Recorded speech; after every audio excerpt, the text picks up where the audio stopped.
Hey, what's up guys, Mikey here. I want to watch Monsters Inc., but I can't afford to spend $200,000 a second on a subscription service right now. I only have enough money left for a one and done purchase before I go bankrupt. I also have a PlayStation 5, so I want to test out the 4K Ultra HD Blu-ray playback.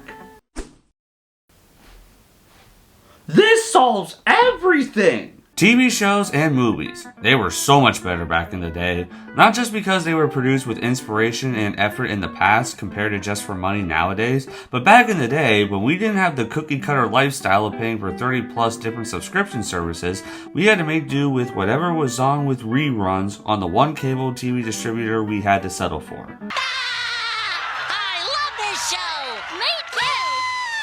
And that made it so much more special whenever our favorite TV show or movie did come on. A certain time of day where certain shows were on the air and we didn't know what was on that day if we didn't have a TV guide. In my opinion, it was more exciting to wait in fever anticipation for your favorite show or a new episode to come on for the first time. You don't get that with streaming services. Now, as much as I really don't like getting with the times, I do admit that there are some advantages to streaming services. Aside from the convenience factor, it does help with certain shows that went off the air years ago. For example, Danny Phantom went off the air back in 2007, and ever since, it hasn't been on TV. But with a streaming service, as long as it's there, then people can still enjoy it without having to worry about it not being on TV. And something like that helps the legacy of that beloved show live on well past its time on TV. Streaming services can be great if the legacy content would stop getting delisted.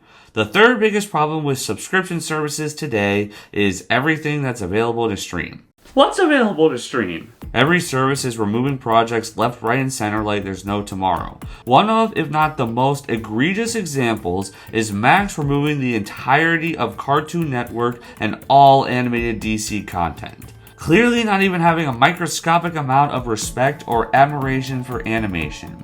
As more and more digital content gets removed, it sends the entertainment industry into a flurry because they don't know what to support and they end up rebooting everything instead of creating something original and worthwhile. When digital content gets removed, it's gone forever unless it gets put back up on the original service or moved to another one. It's obvious that the higher-ups who become rich just by working for these companies don't understand this. A lot of these shows have a legacy of some sorts, and if they get removed, they can't be enjoyed ever again. And that is a Greek tragedy if that good content can't be resumed anymore. In addition to that, in late 2024, Paramount Plus removed Big Time Rush and My Life as a Teenage Robot, and you can no longer watch them. For me, that was the straw that broke the camel's back. I absolutely love Big Time Rush, and knowing that I may never have an easy way to watch it again, why did this have to be the way I go? And I didn't watch every episode of My Life as a Teenage Robot when I was a kid, like with SpongeBob, Fairly Odd Parents, and Jimmy Neutron, but I still enjoyed all the episodes I have seen. But luckily, there is a solution to still enjoy fan-favorite shows or movies in the modern day if they're not on streaming service. Alright, give me the money! Put it in! The second best way is physical media, the big thing back in the 2000s. Physical media is great, having geometric plastic and shiny material that you can insert into a machine and watch whenever you want. Having your favorite TV show or movie on hand to watch or just have it play in the background for you while you pretend to work is great. And it ensures that you will own the movies or episodes no matter what happens, and you can always enjoy them. Whether there's a live streaming platform that only plays a single show, or a service that never delisted a single piece of content, physical media ensures that the episodes or movies will be preserved in some way no matter what. And if it's an uncommon show, it can be worth more than a house mortgage payment one day. Physical media has a lot of quirks to it. It can have exclusive behind-the-scenes interview with crew members or some footage of the voice cast recording their lines. They can have exclusive bonus shorts available nowhere else. The SpongeBob Season 2 DVD has audio commentary from the crew for a couple specific episodes. You can't get that with American-born Chinese, so what the f*** is the point of subscribing to Disney+. Not only that, but physical media allows stores like Target, Walmart, and Best Buy to actually let people buy things. Even online stores like Amazon having DVDs and Blu-rays to purchase still gives Amazon more objects to purchase. I'd spend more money purchasing DVDs from Amazon than by subscribing to Amazon Prime any day. And not only that, but physical media has come in a lot of different forms over the years. You got film reels and Betamax, but the first one to really hit it big when I was a kid were VHS tapes. I had quite a few of them as a kid. All the original ones are long gone, but I still own quite a few. I had some SpongeBob tapes, and that was the only way I could watch the Rugrats movie as a kid. VHS tapes are a fun blast from the past and a perfect nostalgia trip to take when you're broke and divorced. But eventually, VHS tapes evolved. We didn't have to deal with this three-dimensional shape anymore. The next step in physical media was a two-dimensional tasteless donut. DVDs were invented in 1995, but they really took off in the mid-2000s, and DVD players being as expensive as they were was what caused the PlayStation 2 to eliminate any chance of the Nintendo Switch becoming the best-selling video game console of all time. DVD players were expensive at the time, but DVDs started becoming so much more widespread. They were higher quality and could store more content and even some bonus features compared to a VHS tape. A tape could only have a few previews like in a movie theater, but a DVD could have some previews, a menu with a scene or episode selection, and as many features that could fit on a disc. Or as many as the crew felt like including. That was half the fun of picking up a newly released season or movie DVD, getting to see what also occurred during the production of the show or movie. But DVDs quickly became the preferred way to watch TV shows, so VHS tapes kind of fizzled out by the mid-2000s. But in 2006, something else happened that changed the course of DVD releases forever. No wonder the economy and the government are still f***ing us over. By the mid-2000s, the world started moving into high-definition quality. The Xbox 360 and PlayStation 3 were the first HD video game consoles, and TV shows and movies made a permanent jump into high definition and widescreen. And this led to a battle for what would become the high definition successor to DVDs, the HD DVD format by Toshiba or the Blu-ray format by Sony. Now this, I didn't even know was a thing until 2024. I had never heard of HD DVDs before in my life. But at the time, I was of course still refusing to leave my home roots, and my family had a CRT TV until 2010. And I was paying attention to when more SpongeBob DVDs were coming out, or any other show I liked on Nickelodeon at the time. I did see advertisements for DVD and Blu-ray releases, but never anything for HD DVD. And even out of my friends who did still watch Nickelodeon, they never heard of them either. Blu-rays were being produced by Warner Bros., Disney, Sony Pictures, and 20th Century Fox, and HD DVDs were being produced by Universal, Paramount, and Warner Bros. Apparently, Blu-rays had larger capacity discs with high quality, and HD DVDs were cheaper to produce and had better menus. That's it? Most of the movies that everybody else in school were talking about were mostly released on Blu-rays. Sure, Shrek the Third released on HD DVD, but anybody I know who owned it just had it on regular DVD. This battle between HD DVD and Blu-ray only lasted 2 years or so. Warner Bros. Ended up siding with Blu-rays, which pretty much immediately stopped the battle, and HD DVDs were discontinued. But in honor of that, since I recently found out about HD DVDs, I did buy The Breakfast Club on HD DVD. Mainly because that was the only movie I've seen all the way through to warrant buying the HD DVD version of all things. Since more people I know had movies on Blu-rays compared to HD DVDs, can you blame me for not knowing about HD DVD until recently? Only Universal and Paramount committed to only HD DVDs before the battle was over, and that makes sense. Paramount has done so many despicable things over the years, trying to convince us to buy HD DVDs instead of Blu-rays, allowing this piece of f***ing shit to exist while removing the Penguins of Madagascar from Paramount Plus. We can't trust them. So after this battle, DVDs and Blu-rays lived on triumphantly all the way to this very day. As time went on, movies released on Blu-ray often had a DVD copy and a Blu-ray copy included. This was assuring to me personally because I liked consistency and simplicity at the time. When I bought the SpongeBob movie Sponge Out of Water on DVD and Blu-ray the day it came out, I couldn't find just the DVD on its own, so I did get the Blu-ray pack since it also had a standard DVD in it. And at the time, my family didn't have a standard Blu-ray player. We didn't get one until a couple years later or so. Blu-ray players can play DVDs, but not vice versa, which makes sense, but still. But this was also around the time Netflix was hitting it big, and every company out there started pulling their stuff off of Netflix just to create their own infinitely inferior, infinitely shitter Netflix just to push their own subscription service. But beside that, DVDs and Blu-rays were still going on. Newly released movies from major studios like Pixar still released on Blu-ray, and while the DVDs aren't what they used to be, SpongeBob seasons starting with season 9 still got released on DVD in some way, so that's nice. Classic films got re-released on Blu-ray. We were living good for the most part. But then, what would come next? Nobody remembers. In the mid-2010s, the world started going into 4K quality movies, and video game consoles starting with the Xbox One X started being able to run at 4K. So as a result, the physical movies got an upgrade too, with the modern 4K Ultra HD Blu-ray discs. Wow, that's kind of clunky. These I actually found out slightly before I knew HD DVDs existed. Yeah, I'm one of those guys. I actually did see a few 4K Blu-rays in stores like Walmart a couple times. Mostly of modern movies, but still. Even some classic films got re-released on this format too, but I've only ever found any of those on Amazon.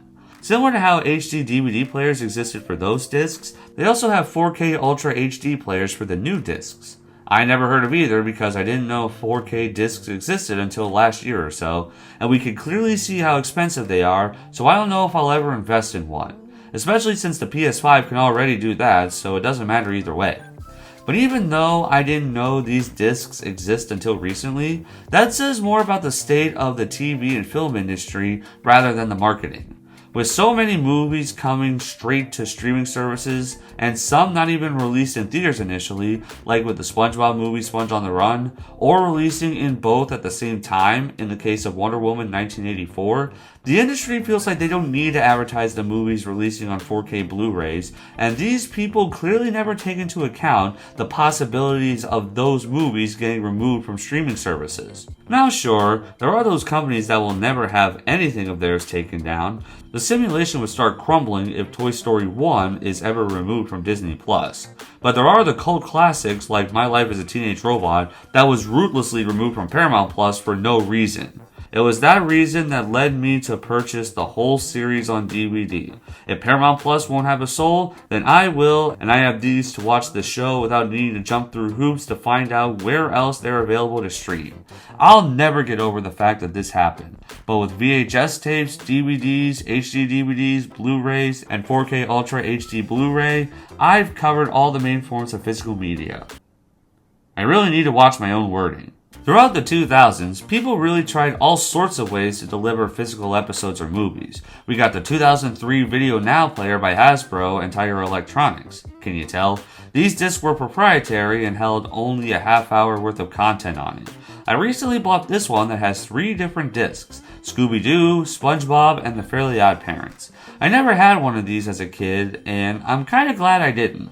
I realize this is a kid's toy, but I bet a kid would still have more fun with an actual portable DVD player. I know I do, but I will admit, it's kinda cool seeing another different mini disc format, much like the mini discs that the Nintendo GameCube had. That's the best thing I can say about it. After this stamp-sized screen, what came next was Game Boy Advance Video, a way to watch a handful of family-friendly episodes or movies on the Game Boy Advance. I didn't start playing video games until the Wii and DSi, so I never had any of these cartridges before. I knew they existed for a while though, much longer than the 4K discs. There were only roughly 3 dozen of these things released in total. It's definitely better than Video Now for being able to display some actual colors this time, and that's pretty much all you can say about it these days. Unless you prefer Scooby-Doo to the Fairly Odd Parents. But don't worry, I can hear what you're saying now.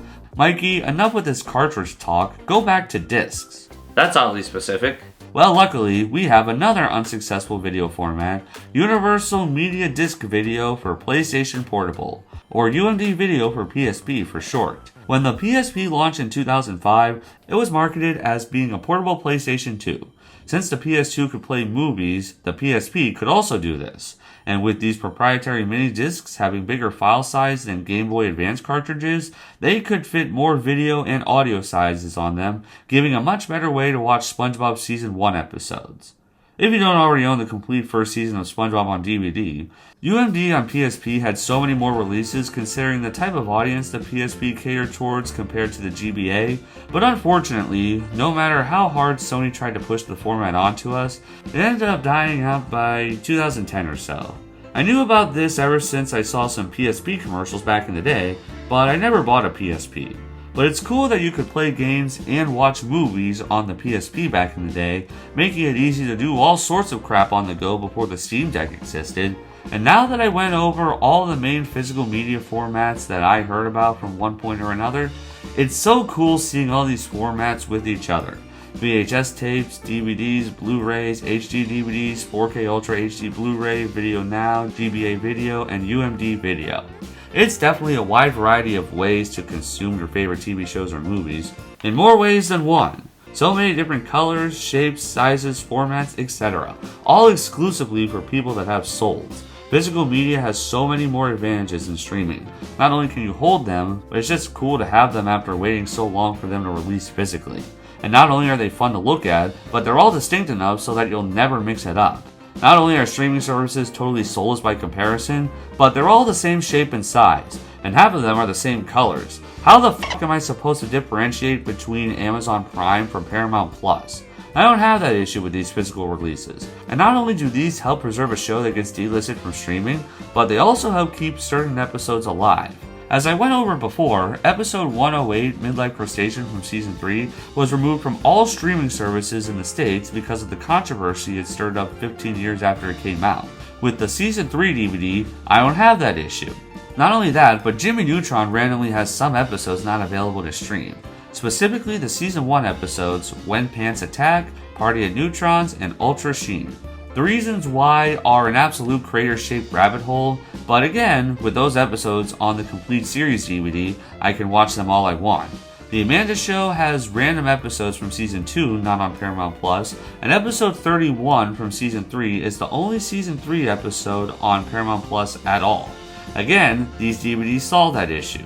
Any Cartoon Network DVDs help fans keep the legacy of those shows alive since Warner Bros. And Max clearly care so little about them that they'd rather go to hell than put them on Max. These physical releases help preserve movies and TV shows to prevent them from becoming lost media. As minor as some of these may seem, they still deserve to be viewed by fans, and physical media assures it will be around forever.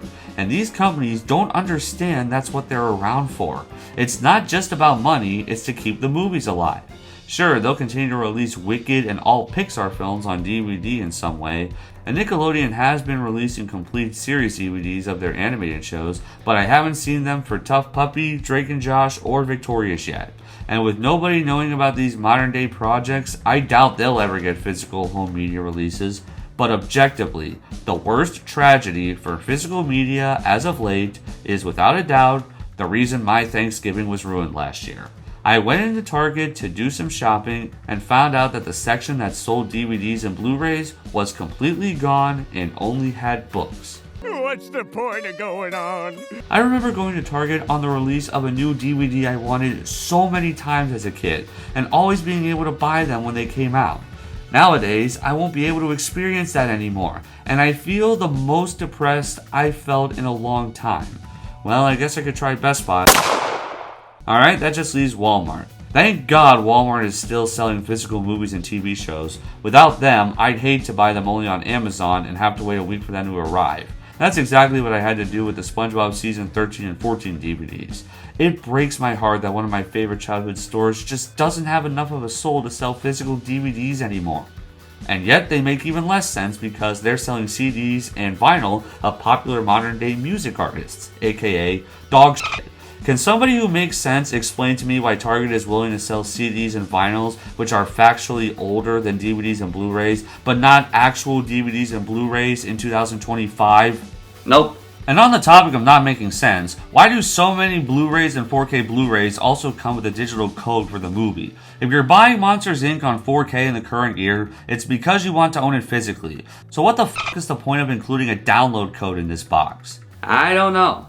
And for even more proof that nothing is sacred anymore, Sony, the company who created the Blu-ray format in the first place, announced that they will no longer be making Blu-rays anymore. That's it, I'm done. That feels especially soulless, and that's saying something because ever since the original PlayStation 1, Sony has always made it a selling point that the PlayStation consoles can play more than just video games. The PS1 can play music CDs, the PS2 can play DVDs, the PS3 and 4 can play Blu-rays, and the PS5 can play Blu-rays and 4K Blu-rays. So many people bought the PS2 just to play DVDs, not even for video games. Of all companies, why would Sony go as far and shut down something that they shot in the mainstream in the first place? Soulless, and only a weird can make sense of that.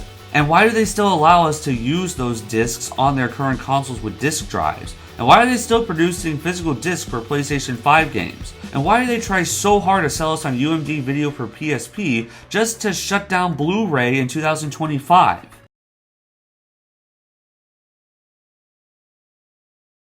And just to add insult to injury, this article says that the discontinuation of Blu-ray doesn't matter. Yeah, a nuclear explosion doesn't matter either. Ouch. Without a physical option, there will be movies and TV shows out there that will become lost media if there's no way to preserve them. I never thought I would see the company who created Blu-rays to be the high-definition successor to DVDs discontinue their own format. It almost makes me regret buying the PS5 in the first place. I'm so depressed to see physical media be on its way out. I will never be one of those snobs that actively prefer streaming and only streaming to consume good content. Physical media helps preserve and have easier access to what I want without continuing to pay for it every month, without requiring me to jump through hoops like a dolphin in order to cancel a subscription. As somebody who's interested in the field of preservation, no matter the medium, I will always stand physical media and always preserve anything, no matter how mundane. Not that though. The fact I'm holding my complete Jimmy Neutron series DVD set assures me that I will have everything I love about this series in case Paramount wants to go bankrupt and remove Jimmy Neutron from the service. And with physical media slowly on its way out, with so many retail chains not carrying physical movies anymore for no f***ing reason, and less people aware of new physical media releases, I will show these companies in one way or another I am interested in physical media way more than I am with just streaming. I don't have a massive collection of DVDs or Blu-rays yet, but that'll probably get fixed soon. Also, Blu-ray players are more interesting to look at than Roku's. Now I know that I probably didn't say anything original that wasn't said by any other media preservation enthusiast, but I don't care. The more people that show interest in movies and TV shows being released on physical media, the better. And when you hear some of the reasons as to why some of these TV shows and movies are being delisted from subscription services, it makes you think, damn, maybe Genghis Khan wasn't such a bad guy after all.